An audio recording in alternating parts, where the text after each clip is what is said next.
Hello friends, स्वागत है आपका मिशन सिविल सर्विसेज में। जीएस के 10,000 प्रश्नों की श्रृंखला को लेकर हम चल रहे हैं, जिसमें हम मॉडर्न हिस्ट्री, एंशिएंट हिस्ट्री और मेडिवल हिस्ट्री, इन तीनों के मिश्रित प्रश्नों को एक के बाद एक देख रहे हैं। तो यहाँ हमने अशोक के शिलालेख, इस प्रश्न तक हमने डिस्कस कर लिया था। इसके आगे हम अब इस वीडियो में पढ़ेंगे। एक एक करके शुरू करते हैं। हमारा आज का पहला प्रश्न है, पुष्यमित्र शुंग ने किस शासक की हत्या करके पाटलिपुत्र की गद्दी पर अधिकार किया था? इसका उत्तर है बृहद्रथ। बृहद्रथ जो था ये मौर्य वंश का अंतिम शासक था। इसकी हत्या करके पुष्यमित्र शुंग ने शुंग वंश की स्थापना की थी। ये जो पुष्यमित्र शुंग थे ये बृहद्रथ के सेनापति थे।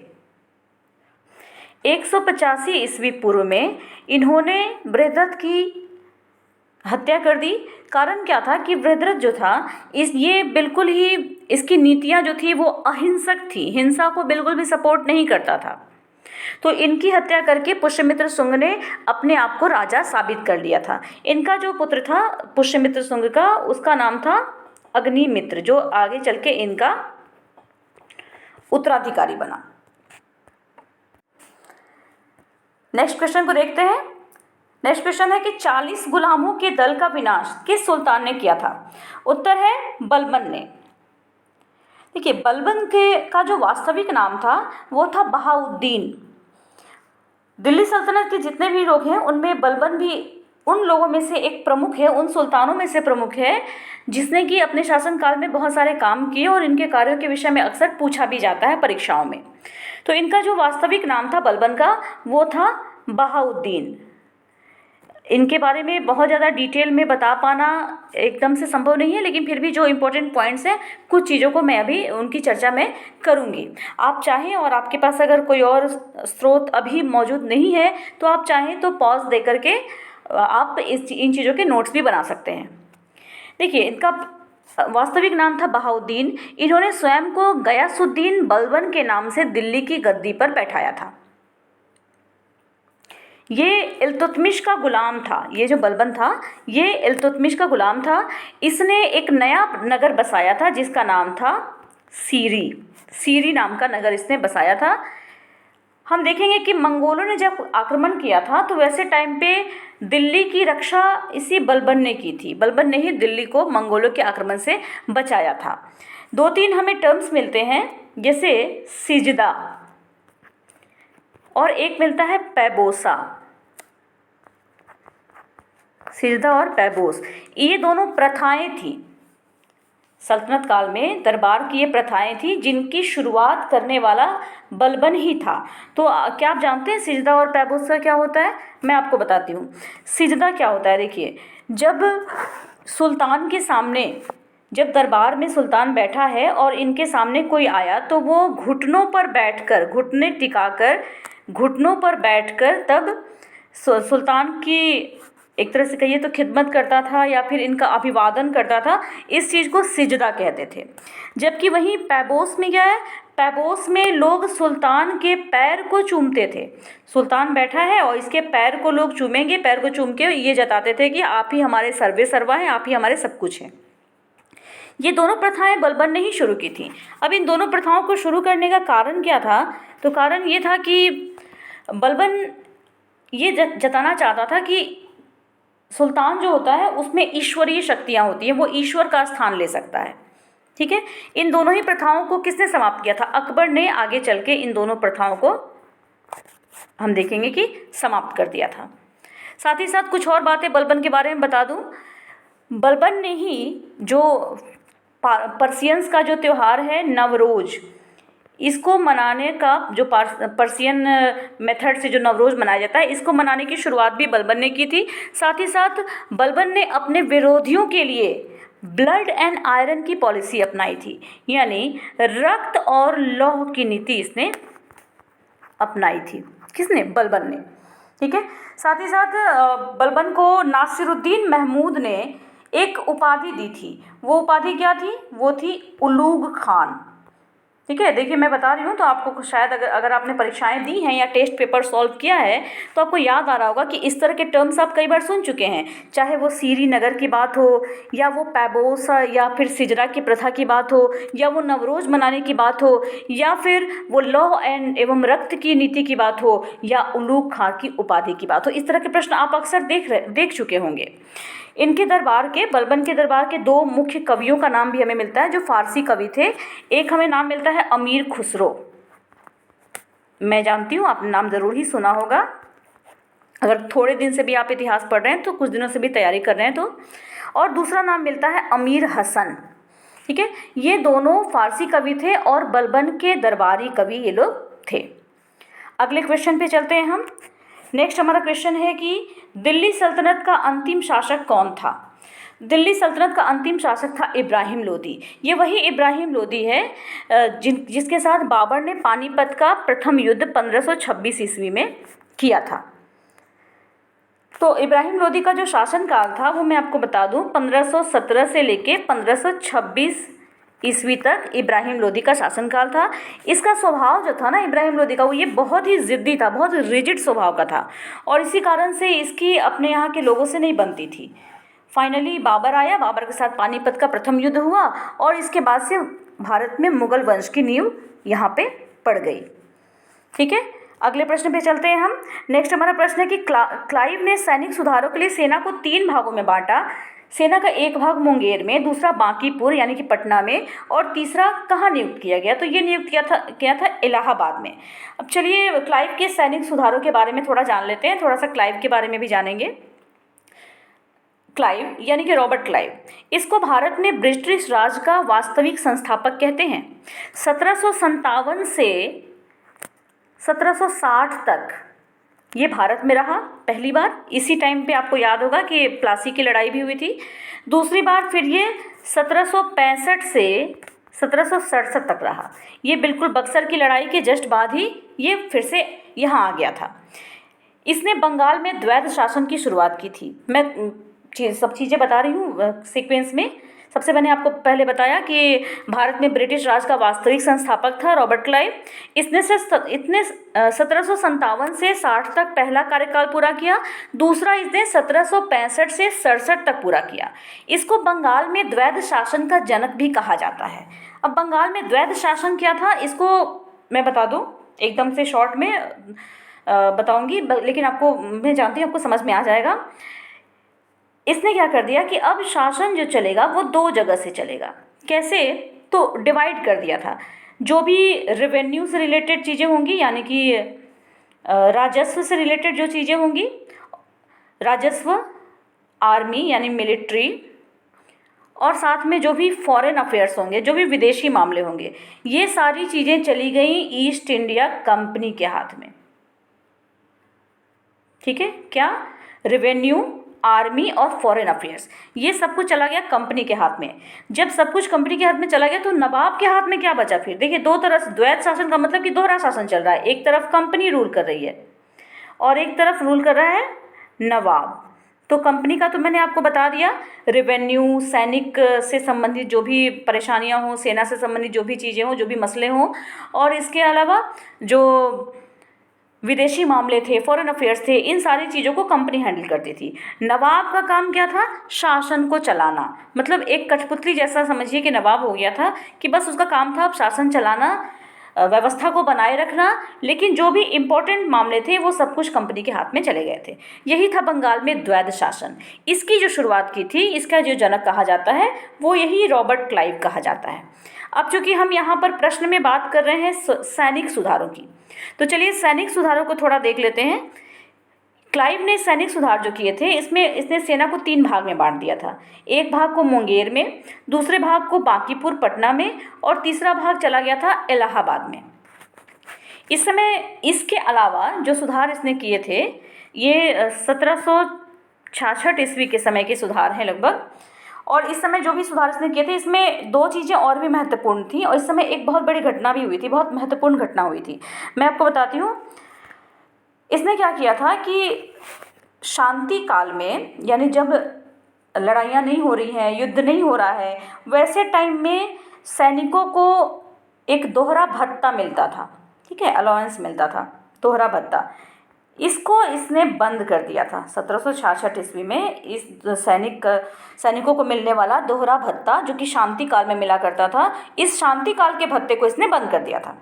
और ये भी कहा था कि बंगाल और बिहार, ठीक है, बंगाल एंड बिहार के बाहर जो लोग भी काम करेंगे, जो लोग भी सैनिक हैं, उनको ये भत्ता मिलेगा, लेकिन बंगाल और बिहार में काम करने वालों को ये भत्ता नहीं मिलेगा। क्योंकि जो आर्मी थी, जो सेना थी, इसमें ऐसा तो नहीं कि केवल इंडियंस थे, इसमें ब्रिटिशर्स भी थे, अंग्रेज़ सिपाही भी थे। तो जितने भी अंग्रेज़ सिपाही थे ना, इनके अपने ही जो ऑफिसर थे, उन्होंने विद्रोह कर दिया था। ये विद्रोह हुआ था 1766 ईस्वी में, 1766 ईस्वी में। अब ये इस विद्रोह को कहते हैं श्वेत विद्रोह, यानी वाइट रिवॉल्यूशन, ठीक है, वाइट रिवोल्ट कह सकते हैं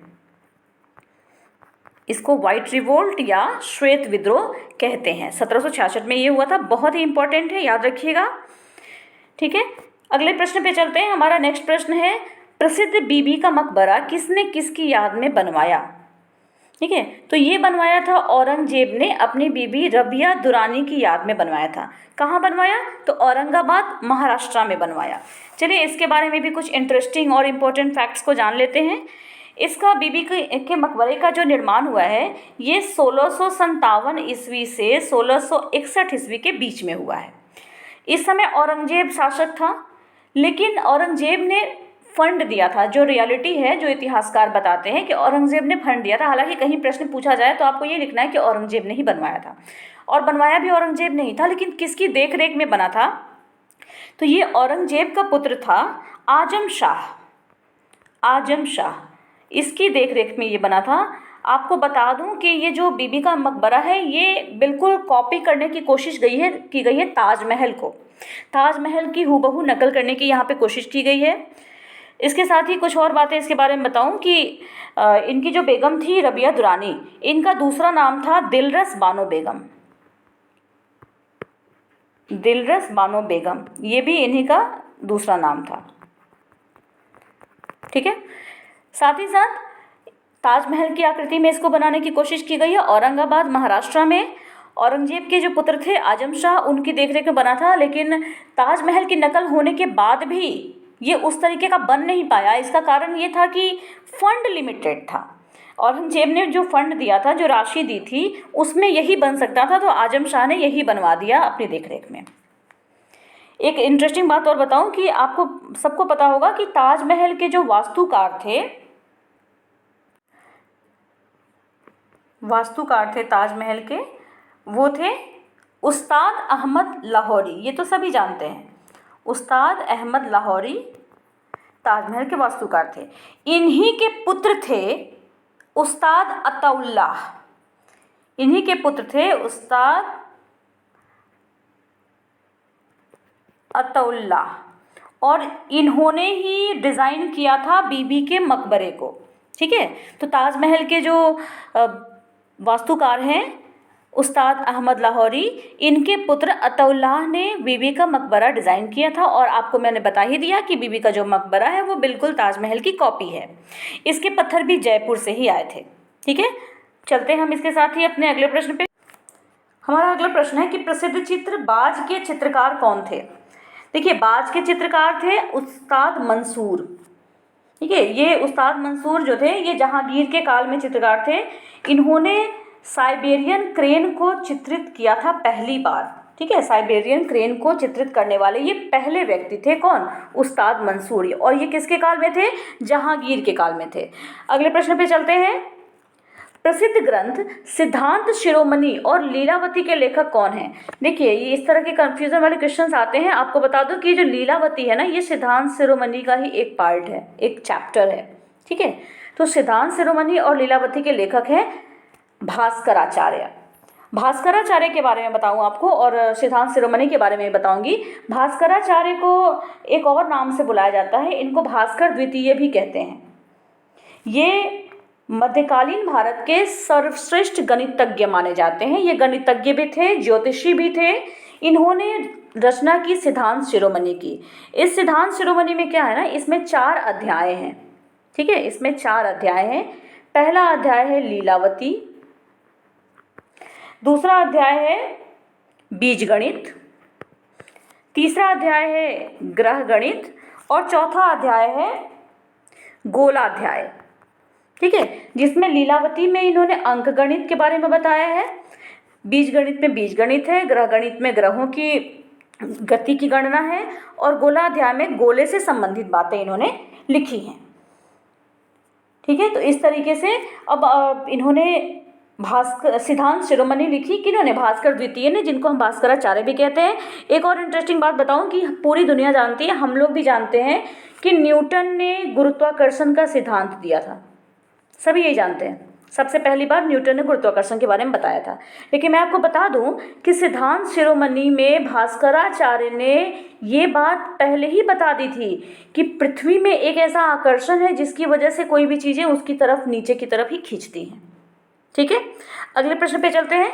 नेक्स्ट हमारा प्रश्न है कि शिशुपाल वध किसकी कृति है? इसका उत्तर है माघ की कृति है। देखिए, शिशुपाल वध जो है ये एक संस्कृत महाकाव्य है और ये इसको लिखा है किसने? माघ ने, महाकवि माघ ने। आपको बता दूं कि माघ ने अपने पूरे जीवन काल में एक ही महाकाव्य लिखा और वो था शिशुपाल वध। इसमें इन्होंने कृष्ण के द्वारा शिशुपाल की हत्या के विषय में वर्णन किया है। अगले प्रश्न पे चलते हैं। नेक्स्ट हमारा प्रश्न है कि स्यादवाद का क्या अर्थ है? तो अर्थ है इसका शायद है भी और नहीं भी।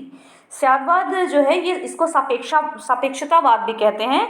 माना जाता है कि महावीर ने ही अनेकांतवाद और स्यादवाद दोनों का ही प्रतिपादन किया था, क्योंकि अनेकांतवाद के साथ ही इन्होंने स्यादवाद का भी सिद्धांत दिया था। ठीक है, अगले प्रश्न पे चलते हैं हम लोग। हमारा अगला प्रश्न है कि अकबर का शिक्षक कौन था? उत्तर है मीर अब्दुल लतीफ़। ठीक है, इनको अब्दुल लतीफ़ ईरानी भी कहते थे। आपको बता दूं कि अकबर जो थे वो मुग़ल वंश के तीसरे शासक थे। पहले शासक बाबर, फिर हुमायूं, बीच में शेरशाह हालांकि आए थे लेकिन वो मुग़ल नहीं थे। ठीक है, और हुमायूं के बाद जो मुग़ल शासक बने वो थे अकबर। अकबर के विषय में बहुत सारी चीज़ें हैं जानने के लिए, लेकिन थोड़ा बहुत बता रही हूँ क्योंकि बार बार इनकी चर्चा, अभी तो पूरे इतिहास बाकी है तो कई बार इनकी चर्चा आएगी, तो बताते चलेंगे धीरे धीरे हम लोग। तो इन्होंने कुछ इम्पोर्टेंट काम किए थे, जैसे कि जजिया, सिजदा के बारे में अभी मैंने आपको जस्ट बताया है, पैबोस, ये सारी प्रथाएं इन्होंने समाप्त करा दी थी। हिंदुओं पर से जजिया कर हटा दिया था, सिजदा की प्रथा खत्म करा दी थी, पैबोस की प्रथा खत्म करा दी थी। साथ ही साथ इन्होंने दीन ए इलाही धर्म की स्थापना भी की थी। लेकिन बहुत अफसोस था कि इनके अकबर के मृत्यु के साथ ही दीन ए इलाही का भी अंत हो गया। ठीक है, अगले प्रश्न पे चलते हैं। नेक्स्ट हमारा प्रश्न है कि प्रसिद्ध कोहिनूर हीरा शाहजहां को किसने भेंट किया था? ये शाहजहां को भेंट किया था मीर जुमला ने। ठीक है, कोहिनूर हीरा के बारे में बता दूं, कोहिनूर हीरा जो है वो 105 कैरेट का हीरा है। आज के समय में वर्तमान में ये ब्रिटेन में है। इसकी जो स्वामिनी है वो वही, वहाँ की जो महारानी है एलिजाबेथ वही हैं, और इसको निकाला गया था गोलकुंडा के खान से, भारत के गोलकुंडा के खान से इसको निकाला गया था। कोहिनूर शब्द का अर्थ होता है आभा, चमक, ब्राइटनेस, या तो चमक या फिर उजाला या रोशनी का पहाड़। Okay, it can be called mountain of light. ठीक है, आगे बढ़ते हैं हम लोग नेक्स्ट प्रश्न पे। शाहजहां ने महाकवि राय की पदवी किसको दी थी? इसका उत्तर है पंडित जगन्नाथ को। शाहजहां ने महाकवि राय की पदवी किसको दी थी? पंडित जगन्नाथ को दी थी। अब चलिए शाहजहां के बारे में कुछ इंपॉर्टेंट चीज़ों को जान लेते हैं, क्या क्या इसके बारे में आप ध्यान कर सकते हैं। सबसे पहली बात कि शाहजहां का जो वास्तविक नाम था वो था खुर्रम। ठीक है, शाहजहां का वास्तविक नाम था खुर्रम। ये 1628 ईस्वी में गद्दी पर बैठा था। इन्होंने ताजमहल बनवाया था, ये तो आप जानते ही हैं, बहुत ही इम्पोर्टेंट और बहुत ही कॉमन सी बात है जो आज बच्चा भी जानता है कि ताजमहल को किसने बनवाया था? तो शाहजहां ने बनवाया था। शाहजहां के काल को स्थापत्य का स्वर्ण युग कहते हैं। इसके लिए ताजमहल तो उत्तरदायी है ही, इसके अलावा और भी बहुत सारी बिल्डिंग इन्होंने बनवाई थी। कुछ बिल्डिंग्स के नाम मैं आपको बताती हूँ। इन्होंने दिल्ली का लाल किला बनवाया, इन्होंने दीवाने आम बनवाया, इन्होंने दीवाने ख़ास बनवाया, दिल्ली की जामा मस्जिद बनवाई, आगरे की मोती मस्जिद इन्होंने बनवाई, फिर इन्होंने बाद में जाकर के शाहजहानाबाद की नींव रखी है 1638 ईस्वी में। साथ ही साथ इनके दरबार के दो मुख्य चित्रकार थे, मोहम्मद फ़कीर और मोहम्मद हासिम। ये दो इनके दरबार के मुख्य चित्रकार थे। यहाँ पे आपको एक बात बता दूँ, एक फैक्ट, कि आगरा में भी जामा मस्जिद है। ठीक है, आगरा में भी जामा मस्जिद है, वो भी मुग़ल काल की ही बनी हुई है और उसको बनवाया था शाहजहाँ की जो पुत्री थी, शाहजहाँ की जो बेटी थी, जहाँ आरा ने। ठीक है, अगले प्रश्न पे चलते हैं। कौन सा मुग़ल शासक शाही दरवेश एवं जिंदा पीर के नाम से जाना जाता था? ठीक है, कौन सा मुग़ल शासक शाही दरवेश एवं जिंदा पीर के नाम से जाना जाता था? तो इसका उत्तर है औरंगजेब। तो चलिए थोड़ा औरंगजेब के बारे में जान लेते हैं। औरंगजेब भारत पर राज करने वाला छठा मुग़ल शासक था। अगर हम ऊपर से काउंट करें, बाबर, फिर हुमायूं, फिर अकबर, उसके बाद जहांगीर, शाहजहाँ, और इनके बाद छठे रैंक पे आता है, छठे नंबर पे आता है औरंगजेब। ये छठा मुग़ल शासक था भारत में, और इसके साथ ही साथ अकबर के बाद सबसे ज़्यादा समय तक शासन करने वाला, सबसे लंबा समय शासन किया था इन्होंने ही, और औरंगजेब ने ही। ठीक है, इनका जो वास्तविक नाम था वो था मुहिउद्दीन मोहम्मद। इसके बारे में ख़ास बातें ये हैं कि सबसे ज़्यादा जो हिंदू ऑफिसर रहे हैं मुग़ल शासन में, वो औरंगजेब के काल में ही रहे हैं। इसने बहुत सारी प्रथाओं को बंद कर दिया, जैसे कि झरोखा दर्शन, तुलादान, इन सारी चीज़ों पर प्रतिबंध लगा दिया। हिंदू त्योहारों पे इसने प्रतिबंध लगा दिया था। हिंदू मंदिरों को तोड़ने का आदेश दिया था। साथ ही साथ हम जानते हैं कि बनारस के विश्वनाथ मंदिर को और मथुरा के केशव राय मंदिर को, इन सबको इसने तोड़वा भी दिया था। ठीक है, इनको नुकसान पहुंचाने का प्रयास भी इसने किया था। तो ये था औरंगजेब। आगे चलते हैं हम। हमारा अगला प्रश्न है कि अंतिम मौर्य सम्राट कौन था? अंतिम मौर्य सम्राट था बृहद्रथ। बृहद्रथ के बारे में बता दूं कि ये वही है जिसके बारे में हमने आज अपना वीडियो शुरू किया था, पुष्यमित्र शुंग से।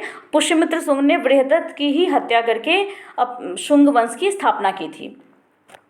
मौर्य वंश का अंतिम शासक था ये। अब जब ये मौर्य वंश का अंतिम शासक था, तो प्रथम शासक कौन था, इसके संस्थापक कौन थे? तो मौर्य वंश के संस्थापक थे चंद्रगुप्त मौर्य, जिन्होंने चाणक्य की मदद से मौर्य वंश की स्थापना की थी।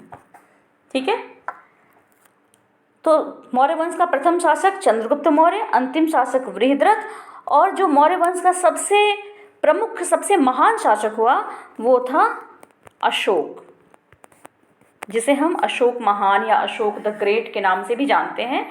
इसने सबसे लंबे समय तक शासन किया है। चंद्रगुप्त मौर्य ने मौर्य वंश की स्थापना 322 ईस्वी पूर्व में की थी। 269 ईस्वी पूर्व से 232 ईस्वी पूर्व तक अशोक ने शासन किया, यानी लगभग 37 वर्ष तक। अभी आप कंफ्यूज नहीं होंगे, मैं यहाँ बात कर रही हूँ ईस्वी पूर्व की, जिसे हम बिफोर क्राइस्ट कहते हैं। ठीक है, तो थोड़ा सा बता दूँ इसके बारे में। देखिए, ये मैंने एक टाइमलाइन बना दिया। ठीक है, ये मैंने एक ईयर सोच लिया, सपोज ये है वाई। ठीक है, ये एक साल है, एक वर्ष है। इसी साल में जीसस क्राइस्ट का जन्म हुआ था। ठीक है, ये जो ईयर है, साल है, इसी समय जीसस क्राइस्ट का जन्म हुआ था। इसको मैंने बॉर्डर लाइन मान लिया। ठीक है, अब इनके पहले का जो टाइम है, इसको हम कहेंगे BC, बिफोर क्राइस्ट, ईस्वी पूर्व, और इनके बाद का जो समय है इसको हम कहेंगे ईस्वी। ठीक है, जो सिंपल हम आज के समय में ईस्वी बोलते हैं इसको। अब इसको समझिए, ये रहा वाई, जीसस क्राइस्ट का काल। अब यहाँ से हम चले आ रहे हैं, मान लीजिए ये 4 है। ठीक है, और इधर भी ये 4 है। जिस तरह से 0 होता है ना, 0 और इधर नेगेटिव में जाता है, इधर पॉजिटिव में जाता है। तो जब हम ईसा के जन्म के साल के पहले जा रहे हैं तो ये नेगेटिव में जा रहा है। नेगेटिव में जाने का सेंस हुआ कि ये ईस्वी 4 है, 4 ईस्वी पूर्व है। जब इसके 1 साल बाद आएंगे तो ये हो जाएगा 3 ईस्वी पूर्व। इसके 1 साल बाद आएंगे तो ये हो जाएगा 2 ईस्वी पूर्व, और इसके बाद आएंगे तो हो जाएगा 1 ईस्वी पूर्व, और यहाँ आएंगे तो ये 0 हो जाएगा, ठीक है। इसके बाद से 0 इन द सेंस कि यहाँ आएंगे तो फिर हम पहुँच गए 1 ईस्वी पूर्व पे आने के बाद से उसके बाद का जो साल होगा वहाँ से हम जीसस क्राइस्ट के जन्म के साल में आ गए। फिर हम आगे बढ़ेंगे 1 ईस्वी, 2 ईस्वी, 3 ईस्वी, ये 4 ईस्वी। यानी ईस्वी पूर्व में, मेरे कहने का मतलब कि ईस्वी पूर्व में हम इस तरह आते हैं। जैसे अशोक का मैंने आपको बताया कि 269 में इसने शासन शुरू किया ईस्वी पूर्व में, और इसने कब तक किया है, तो इसने किया है 232 ईस्वी पूर्व तक। कैसे, तो ये हम ईसा के पहले वाले काल में है ना, उल्टा आ रहे हैं। तो 269, फिर 268, फिर 267, फिर 266, इस तरह करते करते 232 ईस्वी पूर्व तक इसने शासन किया अशोक ने। और इनके शासन की अवधि कितनी थी अशोक के? 37 वर्ष। कुल मिलाकर 37 वर्ष इन्होंने शासन किया था। सबसे लंबे शासक भी यही थे, सबसे लंबा शासन इन्होंने ही किया था मौर्य वंश में। अगले प्रश्न पे चलते हैं। नेक्स्ट हमारा प्रश्न है, हर्ष की पराजय किसके हाथों हुई थी? तो हर्ष की पराजय हुई थी पुलकेशिन द्वितीय के हाथों। देखिए, पुलकेशिन द्वितीय जो थे ये एक चालुक्य शासक थे, ठीक है। हर्ष की पराजय नर्मदा नदी के तट पे, जैसे अगर मैं यहाँ पे आपके लिए इंडिया का मैप ये कर दूँ, ड्रॉ कर दूँ फटाफट जल्दी से, एग्जैक्ट मैप तो नहीं बन रहा। ये रही नर्मदा नदी, ठीक है, नर्मदा रिवर।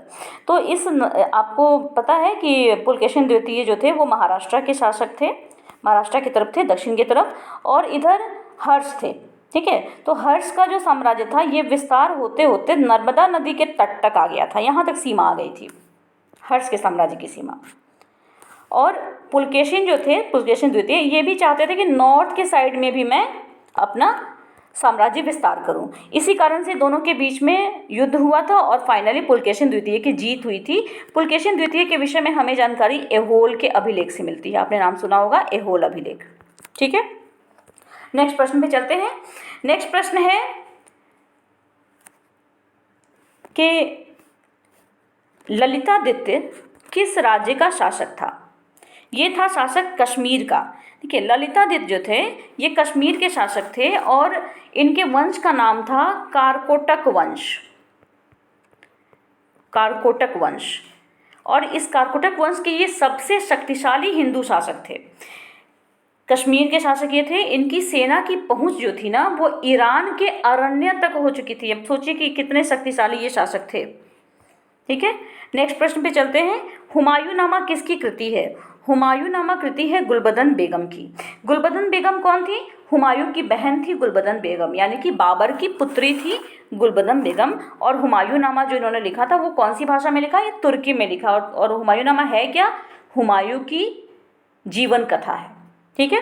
अगले प्रश्न पे चलते हैं। ये जो प्रश्न है इसको हम स्किप करेंगे क्योंकि बलबन के बारे में मोस्टली मैंने आपको बता दिया है और ये प्रश्न स्किप करने लायक ही है फ़िलहाल। मैं इसको अभी स्किप करके चल रही हूँ, ठीक है। कुछ लैंग्वेज का इसमें प्रॉब्लम लग रहा है, इसको मैं बाद में एक्सप्लेन करूँगी। अगले प्रश्न पे चलते हैं। अभी अगले प्रश्न है कि, और आज के वीडियो का ये अंतिम ही प्रश्न होगा क्योंकि वीडियो काफ़ी लंबा होने जा रहा है, कि बहमनी राज्य के विघटन के उपरांत दक्षिण में कितने मुस्लिम राज्यों का उदय हुआ?